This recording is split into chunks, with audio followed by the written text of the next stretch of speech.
পর্দে উত্তেজনার ম্যাচে খুলনা টাইগার্সদের কাঁদিয়ে 2025 বিপিএল ফাইনাল নিশ্চিত করল চিটাগাং কিংস।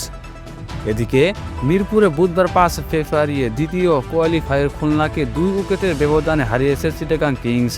164 রান তাড়া করতে নেমে নির্ধারিত 20 ওভারে শেষ বলে 4 হাঁকিয়ে জয় তুলে নেয় তারা। 12তম ওভারে পর্যন্ত ম্যাচটি পুরোপুরি চিটাগাংসের নিয়ন্ত্রণে ছিল। 2 উইকেটে হারিয়ে তাদের সংগ্রহ ছিল 105 রান, হাতে ছিল 8 উইকেট। শেষ 48 বলে দরকার ছিল মাত্র 59 রান। ক্রিজে ছিলেন 2 সেট ব্যাটার খাজা নাফাই ও হুসাইন তালাত, কিন্তু সেখান থেকে হঠাৎ ছন্দপতন হয় চিটাগাংসের। খুলনার বোলারদের তোপে পড়ে 4 ওভারে হারায় সংশয় পড়ে যায় তারা। 17 ওভারে শেষ 7 উইকেট হারিয়ে তাদের রান তখন 130। ক্রিজে নেই কোনো ভালো জাত ব্যাটার, ছিলেন 2 বোলার আরাফাত সানি ও আল ইসলাম। ফলে ম্যাচে জয়ের পাল্লা ভারী হয়ে যায় খুলনার।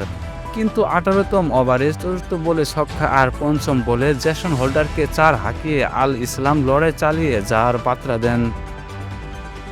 শেষ 12 বলে তখন দরকার ছিল 21 রানের। 19তম ওভারে এসে হাসান মাত্র 6 রান দেন।